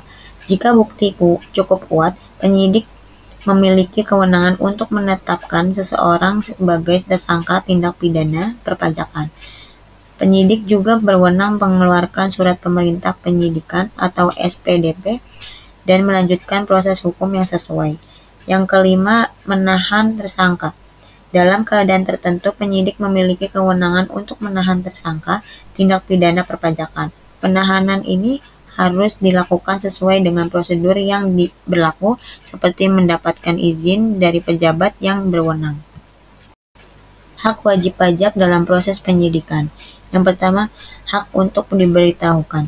Wajib pajak berhak menerima pemberitahuan mengenai penyidikan yang sedang dilakukan terhadapnya, termasuk alasan dilakukan penyidikan. Yang kedua, hak untuk didampingi pengacara. Wajib pajak berhak untuk didampingi oleh pengacara atau penasehat hukum selama proses penyidikan. Pengacara berperan untuk melindungi hak-hak hukum wajib pajak dari memberikan nasihat hukum yang diperlukan. Yang ketiga, hak untuk membela diri. Wajib pajak berhak memberikan pembelaan diri atau mengajukan bukti yang mendukung posisinya selama proses penyidikan. Jika wajib pajak merasa tidak bersalah, dia berhak untuk membantah tuduhan dan memberikan klarifikasi yang diperlukan. Yang keempat ada hak untuk tidak memberikan keterangan yang memberatkan. Wajib pajak berhak untuk tidak memberikan keterangan yang dapat memberatkan dirinya sendiri. Ini merupakan hak yang dijamin dalam prinsip hukum, di mana seseorang tidak bisa dipaksa untuk memberikan bukti yang bisa mengarah pada kesalahan dirinya. Selanjutnya yang ketiga, penghentian penyidikan tindak pidana perpajakan. Yang pertama ada pengertian penghentian penyidikan. Penghentian penyidikan adalah keputusan yang diambil oleh penyidikan untuk menghentikan proses penyidikan tindak pidana perpajakan yang sedang berlangsung. Penyidikan ini dihentikan karena tidak ditemukan bukti yang cukup atau alasan hukum yang mendukung untuk melanjutkan proses hukum terhadap wajib pajak yang diduga melakukan pelanggaran. Yang kedua ada alasan penghentian penyidikan. Penyidikan dapat dihentikan jika terdapat alasan-alasan berikut. Yang pertama, tidak cukup bukti. Jika setelah dilakukan penyidikan tidak cukup bukti yang mendukung tuduhan bahwa tindak pidana perpajakan telah terjadi, dalam hal ini penyidik tidak dapat melanjutkan ke tahap selanjutnya karena tidak ada dasar yang cukup kuat. Yang kedua tidak ada kerugian negara. Jika diketahui bahwa meskipun ada kelalaian atau kesalahan dalam kewajiban perpajakan, hal tersebut tidak mengakibatkan kerugian bagi negara. Misalnya jika kesalahan administratif tidak mengubah jumlah pajak yang terutang, atau jika pajak yang seharusnya dibayar tetap dibayar walaupun terlambat. Yang ketiga, peristiwa tidak terjadi. Terkadang penyidikan dimulai berdasarkan informasi atau dugaan tindak pidana yang ternyata tidak benar. Jika setelah penyidikan ditemukan bahwa peristiwa tersebut tidak terjadi, maka penyidikan akan dihentikan. Yang keempat ada tidak terbukti tindak pidana. Jika setelah pemeriksa lebih lanjut, ternyata tindakan yang diduga merupakan tindak pidana perpajakan tidak dapat dibuktikan, maka penyidikan harus dihentikan. Hal ini juga berlaku jika tidak ada pelanggaran hukum yang terjadi. Selanjutnya yang ketiga ada prosedur penghentian penyidikan. Yang pertama, menyusun laporan penyidikan. Penyidik akan membuat laporan yang berisi alasan penghentian penyidikan. Laporan ini menjelaskan bahwa tidak ada bukti yang cukup atau alasan lain yang mendasari penghentian tersebut. Yang kedua ada persetujuan penghentian penyidikan. Penyidikan hanya dapat menghentikan penyidikan setelah mendapatkan persetujuan dari atasan atau pejabat yang berwenang. Hal ini untuk memastikan bahwa penghentian tersebut sudah melalui pertimbangan hukum yang matang. Yang ketiga ada pemberitahuan kepada pihak terkait. Setelah persetujuan diberikan, wajib pajak atau pihak yang terlibat dalam penyidikan akan diberitahukan secara resmi mengenai keputusan penghentian tersebut. Pemberitahuan ini wajib disampaikan dalam waktu tertentu setelah keputusan dibuat. Yang keempat ada akibat penghentian penyidik. Yang pertama, tidak ada sanksi hukum. Wajib pajak yang semula menjadi objek penyidikan tidak akan dikenakan sanksi pidana maupun administratif karena kasus disebut dihentikan. Jika tidak ada tindak pidana yang terbukti, maka wajib pajak tidak perlu dikenakan denda, bunga, atau sanksi lain yang biasanya diterapkan dalam kasus pelanggaran pajak. Yang kedua tidak ada proses pengadilan. Penyidikan yang dihentikan berarti kasus tersebut tidak akan dilanjutkan ke pengadilan. Tidak ada proses pengadilan yang harus dijalani oleh wajib pajak yang terlibat. Yang ketiga tidak ada tuntutan. Jika penyidikan dihentikan, tidak akan ada tuntutan hukum atau gugatan yang dilayangkan terhadap wajib pajak karena tidak ada cukup bukti untuk mendukung adanya tindak pidana. Yang kelima ada hak wajib pajak dalam penghentian penyidikan. Yang pertama diberitahukan secara resmi. Wajib pajak berhak untuk mendapatkan pemberitahuan resmi mengenai penghentian penyidikan. Pemberitahuan ini harus menjelaskan alasan-alasan penghentian dan dasar hukum yang mendukung keputusan tersebut. Yang kedua ada hak untuk mengajukan keberatan. Jika wajib pajak merasa keputusan penghentian penyidikan tidak adil, mereka memiliki hak untuk mengajukan keberatan.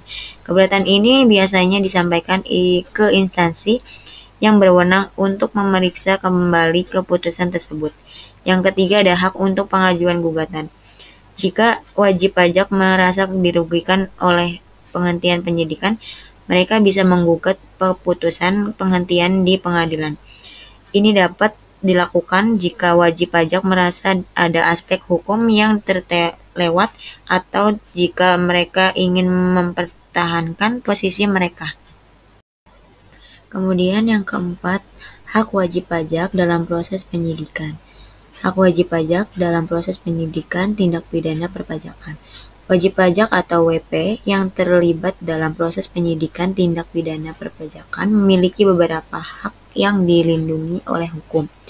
Hak-hak ini diberikan untuk memastikan bahwa proses penyidikan berjalan secara adil dan sesuai dengan prinsip-prinsip hukum yang berlaku.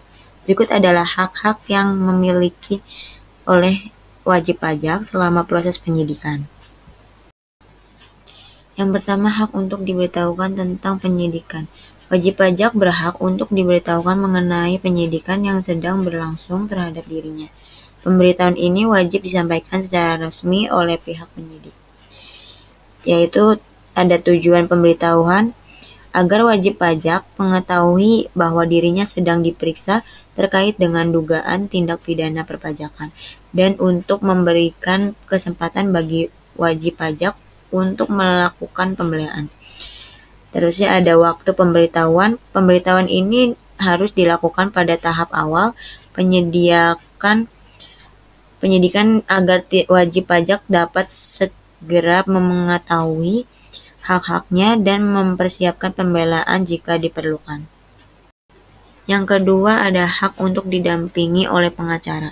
Wajib pajak memiliki hak untuk didampingi oleh pengacara atau kuasa hukum selama proses penyidikan. Yaitu ada tujuan hak ini agar wajib pajak dapat mendapatkan perlindungan hukum dan pendampingan dalam menjalankan proses penyidikan. Pengacara bertanggung jawab untuk memastikan bahwa hak-hak wajib pajak terlindungi dan tidak ada tekanan atau pemaksaan dalam memberikan keterangan. Selanjutnya ada bukti pembelaan. Pengacara dapat membantu wajib pajak untuk mengumpulkan bukti atau dokumen yang mendukung klien atau pembelaan yang diajukan selama proses penyidikan. Yang ketiga ada hak untuk mendapatkan penjelasan tentang tuduhan yang dikenakan. Wajib pajak berhak untuk mengetahui secara rinci mengenai tuduhan atau dugaan tindak pidana perpajakan yang dikenakan terhadapnya. Ada penjelasan yang diberikan. Penyidikan harus memberikan penjelasan yang jelas tentang dasar penyidikan, jenis pelanggaran yang diduga dilakukan, serta bukti-bukti yang ditemukan selama penyidikan. Terus ada tujuan penjelasan. Memberikan pemahaman kepada wajib pajak mengenai tuduhan yang dihadapi sehingga mereka dapat merespon atau membela diri secara tepat. Yang keempat ada hak untuk pengajuan pembelaan atau keterangan. Wajib pajak memiliki hak untuk memberikan pembelaan atau keterangan mengenai tuduhan yang dikenakan padanya. Itu tuh ada pemberian keterangan. Wajib pajak dapat memberikan klarifikasi atau penjelasan terkait dengan dugaan tindak pidana perpajakan yang sedang diselidiki. Serta ada pembelaan. Jika wajib pajak merasa tidak bersalah, dia berhak untuk mengajukan pembelaan terhadap tuduhan yang diajukan. Pembelaan ini bisa berupa penjelasan, bukti, atau dokumen yang dapat mendukung argumen wajib pajak bahwa tidak ada pelanggaran yang dilakukan. Yang kelima ada hak untuk mengakses dokumen yang relevan. Wajib pajak berhak untuk mengakses dokumen yang relevan dengan proses penyidikan yang sedang berlangsung. Yaitu ada dokumen yang dapat diakses. Wajib pajak dapat meminta salinan dokumen yang berkaitan dengan penyidikan, seperti hasil pemeriksaan, surat pemerintahan penyidikan, atau bukti yang digunakan oleh penyidik dalam penyidikan mereka. Yang kedua ada tujuan akses dokumen. Hal ini memberikan kesempatan bagi wajib pajak untuk memeriksa bukti-bukti yang digunakan terhadapnya, serta memberikan kesempatan untuk menanggapi atau membantah bukti yang diajukan. Yang keenam ada hak untuk mengajukan keberatan atau gugatan. Jika wajib pajak merasa bahwa proses penyidikan atau keputusan yang diambil dalam proses tersebut tidak adil, wajib pajak berhak untuk mengajukan keberatan. Yaitu ada proses keberatan. Wajib pajak dapat mengajukan keberatan terhadap keputusan penyidikan kepada pihak yang berwenang, seperti melalui instansi pajak yang lebih tinggi atau pengadilan. Tujuan keberatan memberikan kesempatan bagi wajib pajak untuk memperbaiki proses penyidikan atau keputusan yang tidak sesuai dengan hukum atau fakta yang ada. Yang ketujuh ada hak untuk tidak memberikan keterangan yang merugikan dirinya. Wajib pajak memiliki hak untuk tidak memberikan keterangan yang dapat merugikan dirinya sendiri sesuai dengan prinsip hak untuk diam atau hak atas pembelaan diri. Prinsip dasar ini berarti wajib pajak tidak wajib memberikan informasi atau keterangan yang bisa menyalahkan dirinya dalam perkara perpajakan yang sedang diselidiki. Konsekuensi, wajib pajak tidak dapat dipaksa untuk memberikan keterangan yang merugikan dirinya dan tidak boleh dihukum hanya karena menggunakan hak untuk tidak memberikan keterangan yang merugikan dirinya. Yang ke-8, hak untuk mendapatkan pembebasan dan penahanan atau jika dikenakan. Dalam beberapa kasus melibatkan tindak pidana perpajakan yang serius, wajib pajak dapat dikenakan penahanan oleh penyidik. Wajib pajak berhak untuk mengajukan permohonan pembebasan atau permohonan penangguhan penahanan. Kondisi penahanan hanya dapat dilakukan jika terdapat alasan yang sah, dan wajib pajak memiliki hak untuk mengajukan pembebasan jika merasa bahwa penahanan tidak berdasar. Tujuan pembebasan untuk melindungi hak-hak wajib pajak dan memastikan bahwa penahanan tidak dilakukan secara sewenang-wenang. Dasar hukum ketentuan lainnya dalam perpajakan diatur dalam berbagai undang-undang dan peraturan teknis yang mencakup aspek administrasi, pengelolaan pajak daerah, pengawasan, dan perlindungan hak wajib pajak. Dasar hukum undang-undang perpajakan yang pertama ada Undang-Undang Nomor 28 Tahun 2007 tentang ketentuan umum dan tata cara perpajakan. Undang-undang ini mengatur tentang hak dan kewajiban wajib pajak serta prosedur administrasi perpajakan. Yang kedua ada Undang-Undang Nomor 6 Tahun 1983 yang kemudian diubah dengan Undang-Undang Nomor 16 Tahun 2009 tentang konsolidasi pajak penghasilan. Yang ketiga ada Peraturan Pemerintah (PP) yang berisi peraturan teknis terkait pelaksanaan ketentuan-ketentuan tersebut. Ketentuan lainnya dalam perpajakan mencakup berbagai peraturan yang memiliki cakupan luas, baik itu untuk mengatur prosedur administratif maupun mengatur hak dan kewajiban wajib pajak. Hal ini melibatkan beberapa aspek penting dalam sistem perpajakan di Indonesia, yang tidak hanya mengatur pajak penghasilan, tetapi juga berbagai jenis pajak daerah, serta tata cara pengawasan dan perlindungan hak wajib pajak. Berikut ini adalah rincian mengenai ketentuan lainnya dalam perpajakan. Yang pertama, aspek administrasi perpajakan. Ada pendaftaran wajib pajak. Setiap orang atau badan yang memenuhi kriteria sebagai wajib pajak harus mendaftar di Direktorat Jenderal Pajak (DJP) dan mendapatkan nomor pokok wajib pajak (NPWP). Pendaftaran NPWP ini penting karena merupakan identitas resmi wajib pajak dalam sistem perpajakan. Ada juga pelaporan SPT, surat pemberitahuan. Wajib pajak wajib menyampaikan surat pemberitahuan SPT tahunan untuk melaporkan penghasilan dan kewajiban pajak yang harus dibayar. SPT dapat dilaporkan secara online melalui sistem e-filing atau secara manual di kantor pajak terdekat. Ada pajak yang dipotong atau dipungut. Dalam hal tertentu, wajib pajak bisa dikenakan kewajiban untuk memotong atau memungut pajak, seperti pada transaksi yang melibatkan pemotongan PPh pasal 21, 22, atau 23. Ketentuan ini mengatur tentang siapa yang harus memungut pajak, berapa besarannya, dan bagaimana cara pelaporannya. Selanjutnya ada juga penggunaan bukti potong atau pungut. Bukti potong atau bukti pungut adalah dokumen yang digunakan untuk membuktikan bahwa suatu pajak telah dipotong atau dipungut oleh pihak yang berwenang. Ketentuan ini mengatur tentang kewajiban pihak-pihak yang terkait untuk menyerahkan bukti potong kepada wajib pajak yang bersangkutan. Yang kedua, pengelolaan pajak daerah. Ada pajak kendaraan bermotor, pemerintah daerah memiliki kewenangan untuk menetapkan pajak kendaraan bermotor yang dikenakan kepada pemilik kendaraan bermotor di wilayahnya. Ketentuan ini mengatur cara perhitungan, pelaporan, dan pembayaran pajak kendaraan. Ada juga pajak bumi dan bangunan, PBB. PBB dikenakan pada tanah dan bangunan yang dimiliki atau dikuasai oleh individu atau badan. Pemerintah daerah berwenang untuk menentukan nilai jual objek pajak (NJOP) sebagai dasar pengenaan PBB. Selain itu ada pajak hotel dan restoran. Beberapa daerah juga mengenakan pajak atas hotel dan restoran yang ada di wilayahnya. Ketentuan ini mengatur tarif pajak yang pemungutannya dan kewajiban pelaporan yang harus dilakukan oleh pengusaha hotel atau restoran. Ada juga retribusi daerah.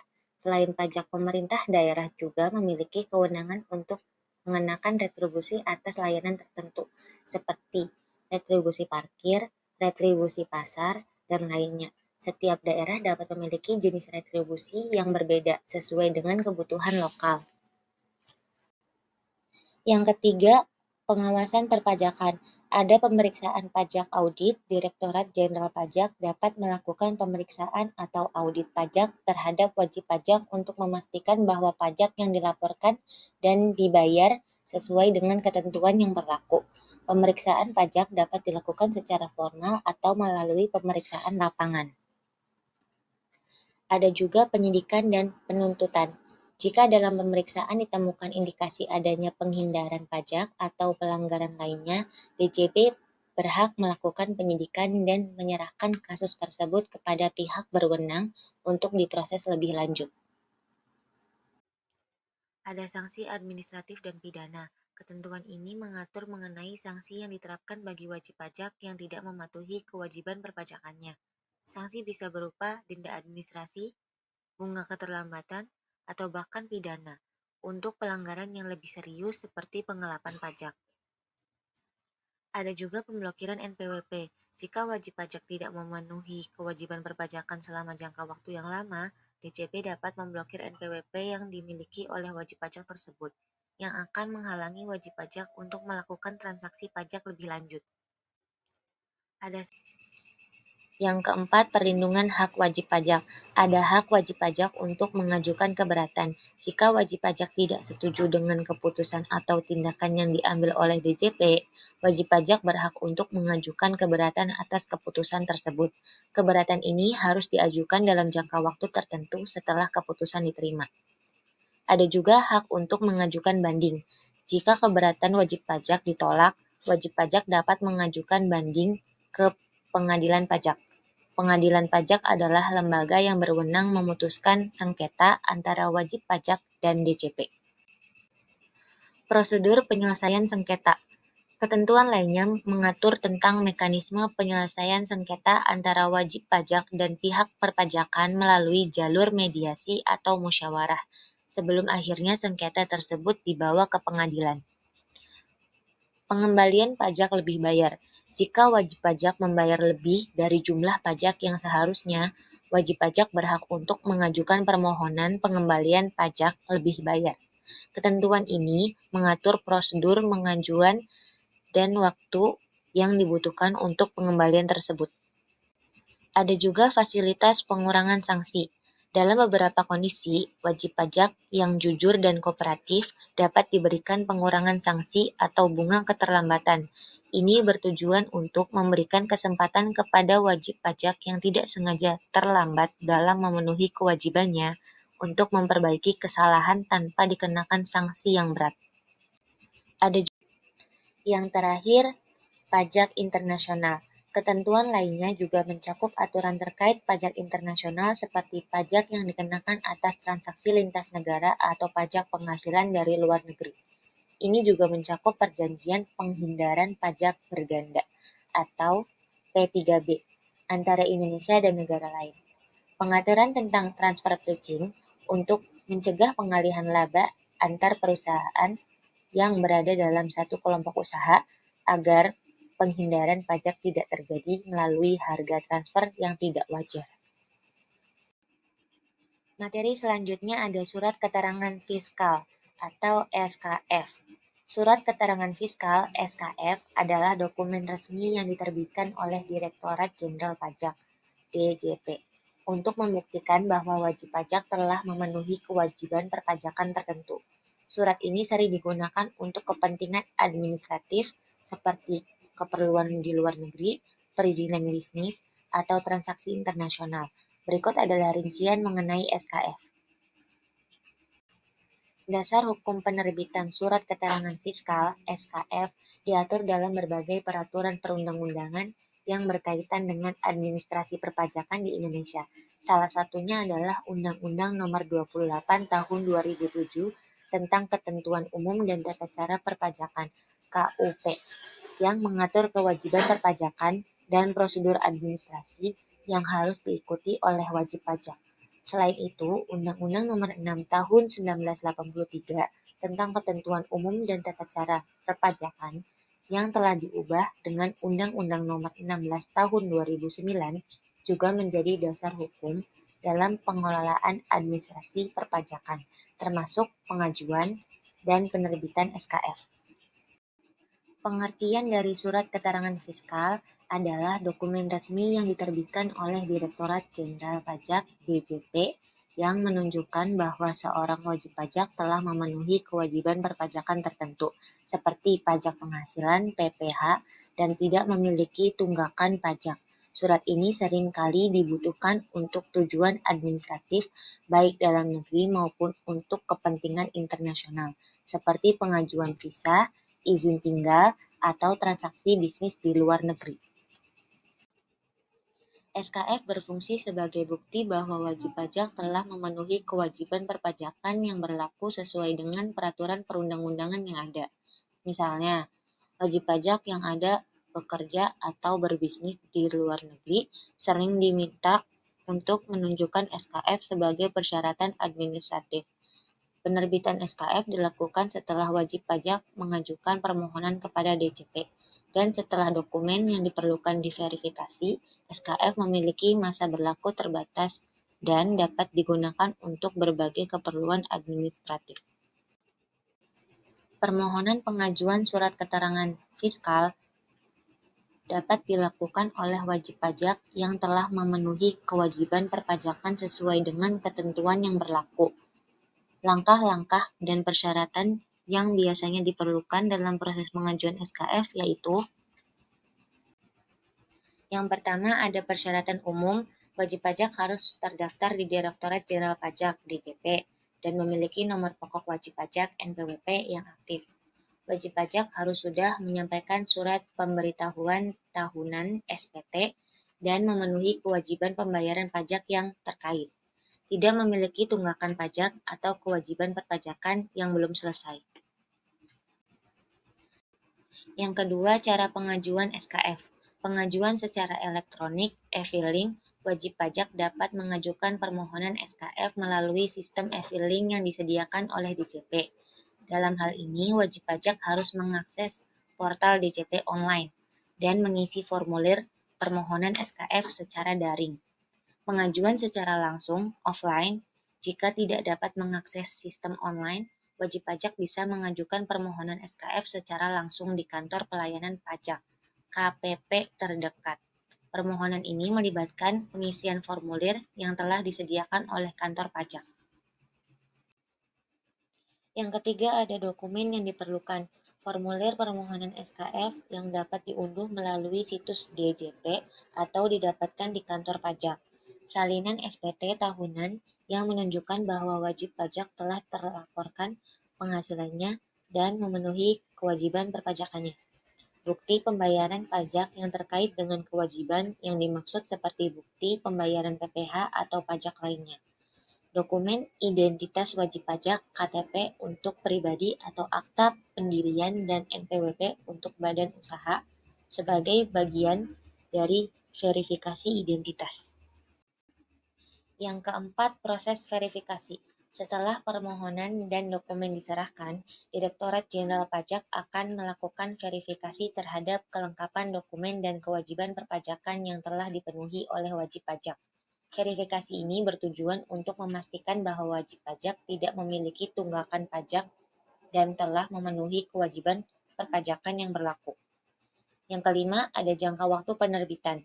Setelah permohonan diajukan, proses penerbitan SKF dapat memakan waktu beberapa hari hingga minggu, tergantung pada kelengkapan dokumen dan kompleksitas permohonan. Wajib pajak dapat memantau status permohonan melalui sistem yang disediakan oleh DJP jika pengajuan dilakukan secara elektronik atau menghubungi kantor pajak terkait untuk memastikan prosesnya. Yang keenam, penerbitan dan penggunaan SKF. Setelah permohonan disetujui, surat keterangan fiskal (SKF) akan diterbitkan dan diserahkan kepada wajib pajak. SKF ini memiliki masa berlaku terbatas dan dapat digunakan untuk berbagai keperluan administratif, seperti pengajuan visa, izin tinggal, atau urusan bisnis internasional lainnya yang memerlukan bukti bahwa wajib pajak telah memenuhi kewajiban perpajakannya. Jika wajib pajak memerlukan konfirmasi lebih lanjut atau perubahan pada dokumen yang telah diterbitkan, mereka dapat melakukan proses klarifikasi dengan DJP. Jangka waktu penerbitan surat keterangan fiskal. Jangka waktu penerbitan surat keterangan fiskal dapat bervariasi tergantung pada beberapa faktor, termasuk kelengkapan dokumen yang diserahkan oleh wajib pajak dan tingkat kerumitan permohonan. Secara umum, jangka waktu penerbitan SKF adalah sebagai berikut. Yang pertama, penerbitan secara elektronik atau e-filing.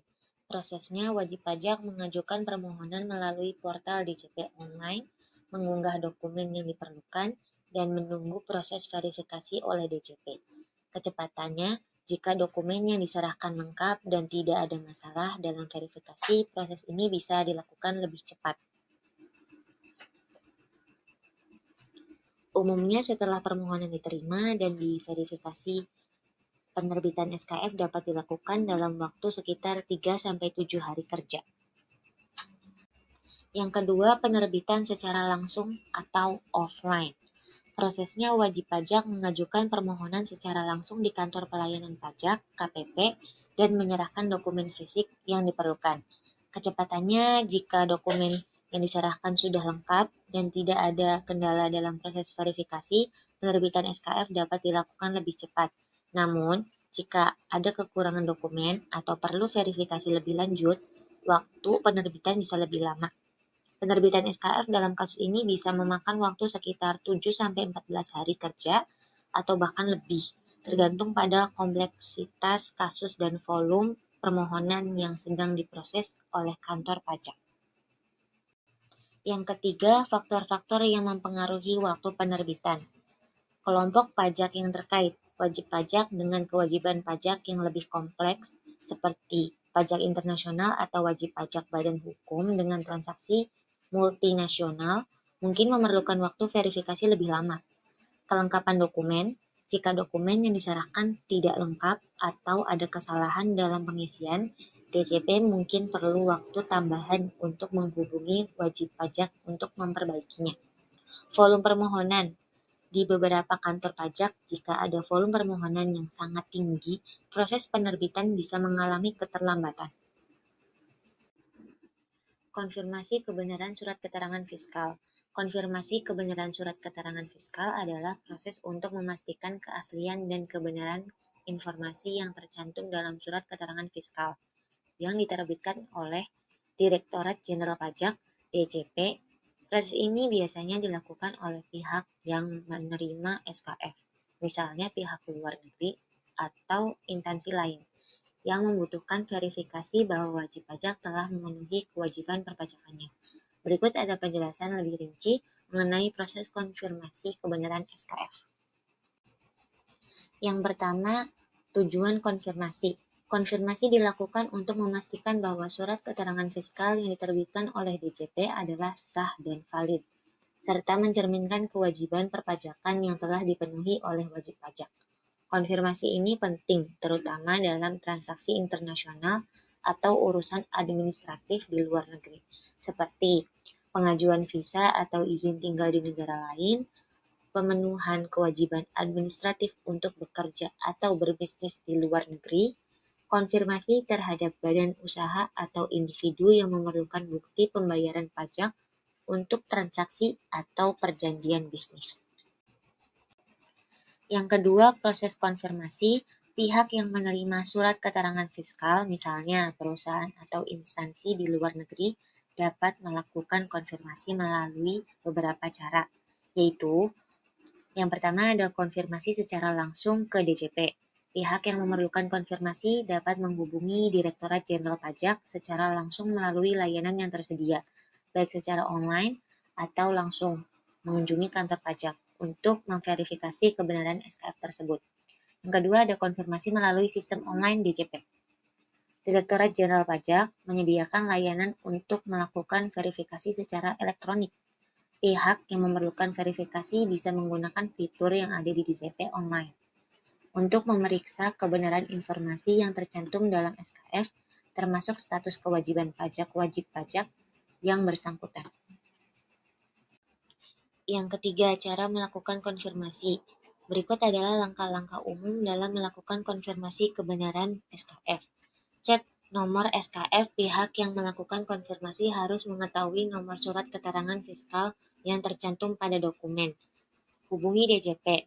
Pihak yang memerlukan konfirmasi dapat menghubungi DJP melalui saluran komunikasi yang disediakan, seperti layanan pelanggan, email, atau portal verifikasi online.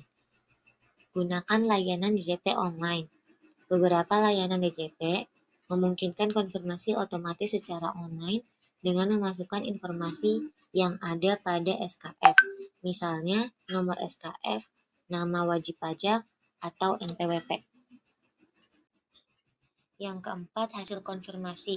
Setelah melakukan konfirmasi, pihak yang melakukan verifikasi akan mendapatkan informasi apakah surat keterangan fiskal tersebut valid atau tidak. Jika valid, berarti wajib pajak yang bersangkutan telah memenuhi kewajiban perpajakannya sesuai dengan ketentuan yang berlaku. Sebaliknya, jika terdapat ketidaksesuaian atau masalah terkait kewajiban perpajakan, DJP akan memberikan penjelasan lebih lanjut atau meminta perbaikan dari wajib pajak. Yang kelima, ada pentingnya konfirmasi kebenaran SKF. Konfirmasi kebenaran SKF sangat penting dalam konteks transaksi internasional dan urusan administrasi antar negara. Dalam banyak kasus, negara atau perusahaan asing memerlukan bukti bahwa wajib pajak telah mematuhi kewajiban perpajakan Indonesia sebagai syarat untuk kelancaran proses administratif, seperti pengajuan visa, izin kerja, atau perjanjian bisnis internasional. Contoh penggunaan surat keterangan fiskal. Yang pertama ada visa dan izin kerja di luar negeri. Beberapa negara mengharuskan warga negara asing yang bekerja di negara mereka untuk membuktikan bahwa mereka telah memenuhi kewajiban pajak di negara aslinya, Indonesia. Dalam hal ini, SKF bisa digunakan untuk membuktikan bahwa seseorang telah memenuhi kewajiban pajaknya di Indonesia. Yang kedua, ada kegiatan bisnis internasional. Perusahaan yang terlibat dalam transaksi internasional mungkin diminta untuk menunjukkan SKF untuk memastikan bahwa mereka telah membayar pajak yang diperlukan atas pendapatan atau transaksi yang melibatkan negara lain. Sekian dari kami, apakah ada pertanyaan? Kesimpulan dari materi yang dijelaskan sebelumnya yaitu pengurangan atau pembatalan surat ketetapan pajak (SKP) dan surat tagihan pajak (STP) dapat dilakukan oleh wajib pajak yang merasa dirugikan, dengan ketentuan dan jangka waktu yang jelas. Selain itu, keberadaan Komite Pengawas Perpajakan berperan penting dalam mengawasi pelaksanaan peraturan perpajakan dan memberikan rekomendasi perbaikan. Sanksi pidana dan administrasi diterapkan berdasarkan jenis pelanggaran, dengan ketentuan mengenai daluarsa penuntutan. Proses penyidikan tindak pidana perpajakan juga diatur dengan memberikan hak-hak tertentu kepada wajib pajak, termasuk hak untuk didampingi oleh penasihat hukum. Selain itu, surat keterangan fiskal (SKF) berfungsi sebagai dokumen resmi yang menunjukkan status kewajiban perpajakan suatu entitas. Secara keseluruhan, pemahaman yang mendalam tentang aspek-aspek ini sangat penting bagi wajib pajak dan pihak terkait untuk menjalankan kewajiban perpajakan secara benar dan sesuai dengan ketentuan yang berlaku. Terima kasih telah menyaksikan pembahasan tentang peraturan perpajakan di Indonesia. Kita telah membahas hak dan kewajiban pajak, proses pengurangan dan pembatalan SKP atau STP, serta peran Komite Pengawas Perpajakan. Jangan lupa untuk memahami sanksi yang berlaku dan pentingnya surat keterangan fiskal. Semoga informasi ini bermanfaat bagi Anda. Jangan lupa like dan subscribe untuk update selanjutnya. Sampai jumpa.